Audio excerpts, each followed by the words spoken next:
A aula de hoje é sobre sondagem gastrointestinal. Então, gente, temos dois tipos de sondagem gastrointestinal por sonda.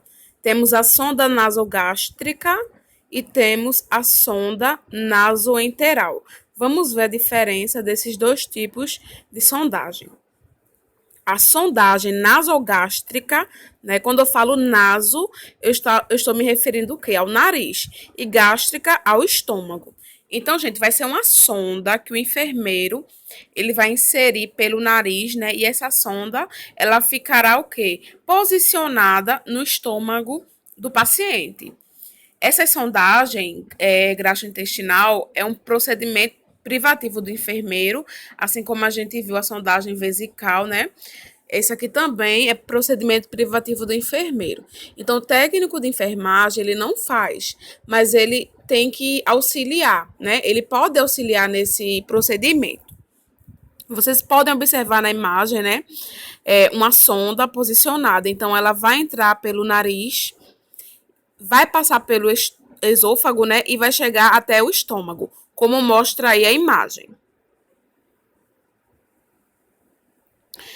Então, pessoal, a sonda nasogástrica, ela possui, né, várias aplicações e diagnósticos, né, para aplicações terapêuticas também. O primeiro seria o quê? Uma investigação e o tratamento do sangramento gastrointestinal superior. Então, gente, o que seria isso? Essa hemorragia gastrointestinal superior é uma condição, né, médica no qual vai ter o quê? Uma forte hemorragia nas partes superiores desse trato digestivo, que seria o esôfago, né, que é aquele tubo entre a boca e o estômago que vocês viram lá em anatomia, o estômago e o intestino delgado. Essa situação, ela muitas vezes é uma emergência médica. Isso ocorre quando o revestimento desse órgão, né, destes órgãos, é danificado. Por exemplo, por úlceras, né, por alguma ruptura, algum vaso sanguíneo que fica fraco e se rompe. Então, gente, essas condições é mais comuns em pessoas idosas e pessoas com condições médicas, como, por exemplo, doenças hepáticas, distúrbios de coagulação do sangue, tudo isso. E os sintomas, eles podem ser diferentes dependendo da causa desse sangramento. Mas muitas vezes a pessoa, ela vomita sangue. Então, é bastante complicado. Deixa eu silenciar aqui para não atrapalhar. Voltando aqui. Em relação à coleta de conteúdo gástrico para análise. Por exemplo, vai ter análise, né, que pode ser útil, né, para diagnóstico e tratamento, por exemplo, de úlcera péptica, de anemia perniciosa, de monitoração de cirurgia digestiva, tudo isso. Por exemplo, essa úlcera péptica, o que é isso, né? É uma ferida, né? Quando a gente fala em úlcera, a gente está se referindo a uma ferida, né? Que ela se desenvolve na mucosa do esôfago. Pode ser também do estômago ou também do intestino delgado. Então, gente, essas úlceras, elas ocorrem quando o ácido estomacal do estômago, né, danifica o revestimento do trato digestivo. Então, as causas mais comuns podem ser a bactéria H. pylori, não sei se vocês já ouviram falar, e também analgésicos anti-inflamatórios, como, por exemplo, a tão famosa aspirina. Então, assim, o paciente é comum ele sentir dor na região superior do abdômen. E o tratamento, né, dessa úlcera péptica, ela costuma incluir medicamento, né, para tentar diminuir essa produção de ácido estomacal. E se for causada pela bactéria, né, no caso, o antibiótico, ele é recomendado. Em relação a essa anemia perniciosa, né, ela é uma forma de anemia, né, que ela é caracterizada pelo quê? Pela redução no número de glóbulos vermelhos do sangue, né?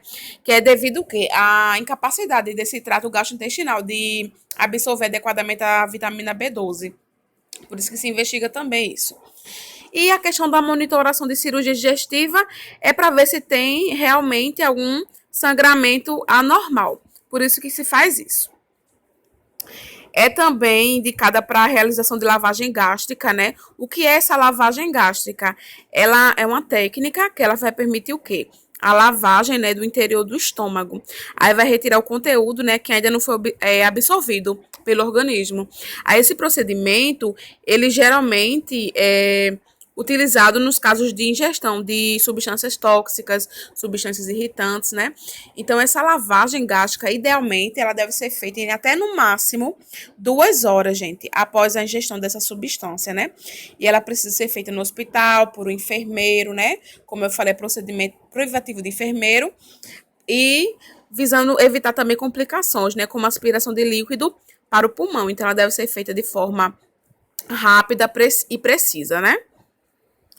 Em relação à aspiração de secreções gástricas, seriam aquelas principais secreções do estômago: ácido clorídrico, pepsinas, muco, gastrina, histamina, né? Para verificar justamente se tem alguma normalidade com essas secreções. Em relação à administração de medicamentos e nutrientes, que também é indicado, né? Essa sondagem nasogástrica. Então, assim, a questão da finalidade de administrar medicamento por sonda é justamente administrar aqueles medicamentos, né, cujo a absorção dele ocorre aonde? Na mucosa gástrica, né? Naqueles pacientes que são têm impossibilidade de deglutir. Então, a gente administra por sonda. Em relação aos alimentos, né? Quando o paciente, por exemplo, está inconsciente, ou ele não consegue deglutir, ou ele não sente vontade de comer, aí o médico prescreve a sonda e o enfermeiro faz, né, esse procedimento, a passagem da sonda. A gente viu o quê? Sondagem, né, nasogástrica, né? Agora, vamos ver a sondagem nasoenteral. Quando a gente fala em naso, fala de nariz, enteral, fala de quê? De intestino. Então, aqui já vai ser, né, a inserção dessa sonda, né? A gente vai colocar a sonda, né, do orifício nasal até, gente, ela fica fixa onde? No intestino. Aqui já não é mais no estômago, é no intestino. Então, como vocês podem ver aí, na imagem, né, a gente tem aí na coloração amarela a sonda, então ela passa pelo esôfago, pelo estômago e chega, ó, no intestino, como mostra a imagem. Então, gente, essa sondagem nasoenteral, ela é exclusiva para alimentação. A gente faz também alimentação na nasogástrica, certo? Mas a nasogástrica, ela não é totalmente indicada para alimentação, ela é indicada para aqueles outros fins que eu falei, mas ela pode também ser indicada para alimentação. Mas a nasoenteral, ela é a melhor e exclusiva para alimentação. Então, assim, gente, em relação à alimentação, né? Então, a nutrição, ela é muitas vezes promovida, né, como importante componente desse apoio, né, da assistência de enfermagem. Porque ela proporciona o quê, né? Uma manutenção, né, e reposição das células e dos tecidos do corpo do paciente, que é de extrema importância para quê? A questão de metabolismo, crescimento, reparação, né, restabelecimento da saúde do paciente. Então, essa nutrição, quando ela é feita, né, de maneira inadequada, ela pode o quê? Conduzir a uma desnutrição, certo? Então, assim, por isso que muitas vezes é indicada a sondagem para ele se alimentar e evitar justamente essa desnutrição. Então, a enfermagem, ela desempenha um papel importante e de responsabilidade, né? Isso é cada vez mais crescente, né, em relação a esse controle dessa nutrição do paciente, né, por via interal.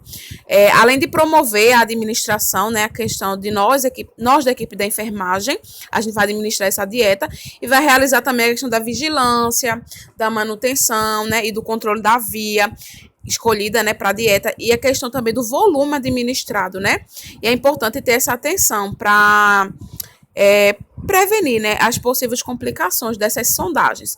Aí, caso surjam essas complicações, o enfermeiro, gente, ele é o principal, né, profissional que deve tomar as medidas, né, de intervenção, é claro, aquelas que são, né, que são procedimentos que ele possa fazer, né, que seja um procedimento dele. Então, gente, aqui em relação aos métodos confirmatórios, como assim? Como eu sei que a sonda ela está posicionada corretamente? Ou no estômago, né, a nasogástrica, ou no intestino, a nasoenteral? Através, gente, desses métodos. O primeiro, por exemplo, injeção de ar, né, para auscultar os borbulhos do estômago. Como assim? É o que a gente chama de teste da audição, né?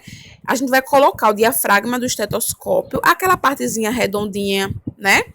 Na altura do estômago do paciente. E a gente vai injetar, né? A gente vai pegar uma seringa de 20 ml, aspirar o ar do ambiente e vai injetar pela sonda rapidamente esses 20 ml, certo? E vai estar com o estetoscópio, né? Posicionado, a fim da gente o quê? Auscultar, né? Porque, como eu falei para vocês, o termo não é escuta, é ausculta. Então a gente vai tentar auscultar esse ruído característico, né, do estômago, que são os borbulhos, né? Lembra muito as bolhas. Então, se a gente auscultar esse barulho, significa que está no estômago.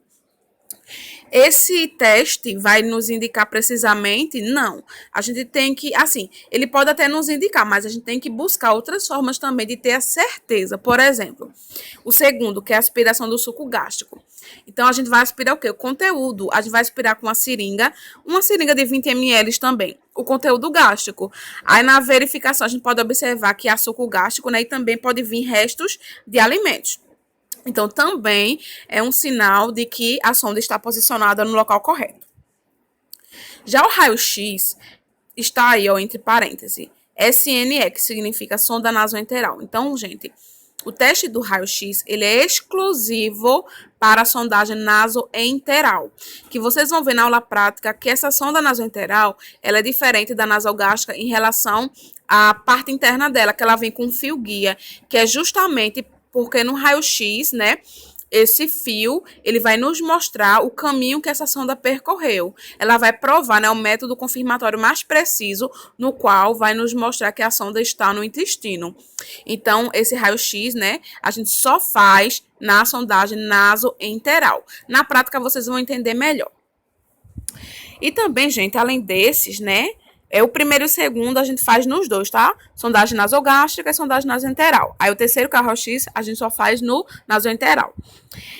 Outra coisa importante para se observar também, tanto na sondagem nasogástrica quanto na sondagem nasoenteral, é a verificação de sinais do paciente, como por exemplo, se ele apresenta tosse, se ele apresenta cianose, ou seja, se ele está roxo, né? Se ele tem dispneia, né? Então, isso significa que pode ser um sinal, né, que a sonda está na traqueia. Então, ela desviou o caminho, ela não foi para o estômago, certo? Então, a gente tem que atentar para isso. Se isso acontecer, a gente tem que puxar imediatamente essa sonda, né, para aliviar esses sinais do paciente, para evitar que alguém administre a dieta, né, e ela vá para o trato respiratório, o paciente venha a óbito. Então, é importante verificar também esses sinais. Gente, quais são as complicações dessa sondagem, né? Gastrointestinal. Entre as principais complicações, a gente tem frequentemente a questão da diarreia. O paciente pode apresentar diarreia, pode vomitar, ter náusea, constipação, né? Aí tudo isso, gente, está relacionado a vários fatores. Por exemplo, questão do excesso de gordura na dieta, como ela foi elaborada, né? Que alimentos ela foi colocado na preparação, a questão também da infusão rápida, né? A sonda, se quem for administrar a dieta abre a sonda rapidamente, tipo a infusão, né? Pela sonda, né? O equipo, no caso. Então, se é administrada essa dieta de forma muito rápida, também pode acontecer do paciente apresentar complicações.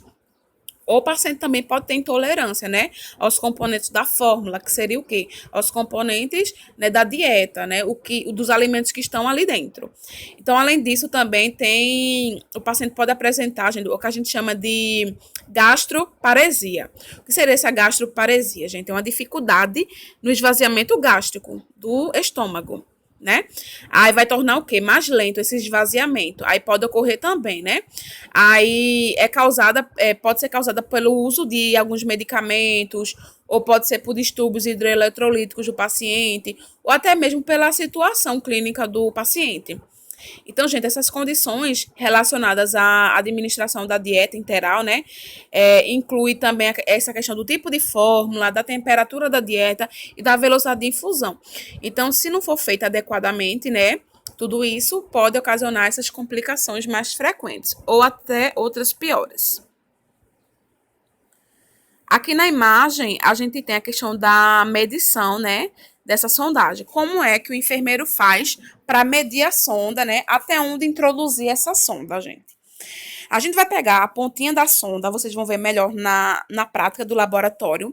A gente pega a ponta da sonda, gente. É o mesmo procedimento em relação à sonda nasogástrica e nasoenteral. Então, ó, pega a ponta da sonda e coloca na ponta do nariz, vai até o lobo da orelha, aí do lobo da orelha a gente desce até o processo tifoide. Estão observando na imagem? Então, daí eu vou fazer uma marcação onde está no processo tifoide. Eu pego um pedacinho de... Pode ser um pedacinho de adesivo, pedacinho de esparadrapo, micropore e faço a marcação aí. Então, significa que eu vou introduzir essa sonda até a marcação que foi feita por mim, certo? Então, essa é a medição. Na prática, eu vou ensinar direitinho a medição, como que se faz o procedimento, tudo direitinho para vocês entenderem. Já na imagem à direita, né, a gente já tem uma sonda, né, no caso aí uma nasogástrica instalada, né? Parece uma bolsinha de soro, aí tem o suporte, né? Tem a dieta, né, que no caso é a alimentação, nessa embalagem. Aí tem o equipo abaixo dessa embalagem e a sonda, né, que foi passada. Aqui, gente, é mais uma imagem ilustrativa para mostrar um dos métodos de fixação dessa sonda. Então, a gente pode fixar essa sonda, né, no nariz e também na face para evitar que ela caia, para evitar que o paciente puxe a qualquer movimento que ele fazer, né? Então, tem essa fixação e também tem outros tipos de fixação. Vai depender do material que tiver disponível na unidade, vai depender da forma com que o profissional ache melhor essa fixação, vai depender do paciente, de vários fatores. Outra coisa importante, paciente muito agitado, paciente que não colabora, esses pacientes, eles precisam ser contidos, né? Quando são sondados. O que é conter o paciente? É amarrar o paciente, certo? No leito. Por quê? Muitas das vezes eles vão puxar a sonda, ou com raiva, ou por agitação, qualquer motivo que seja. Então, para evitar que a gente fique fazendo esse procedimento várias vezes nele, a gente, infelizmente, tem que amarrar ele para o próprio bem dele, certo?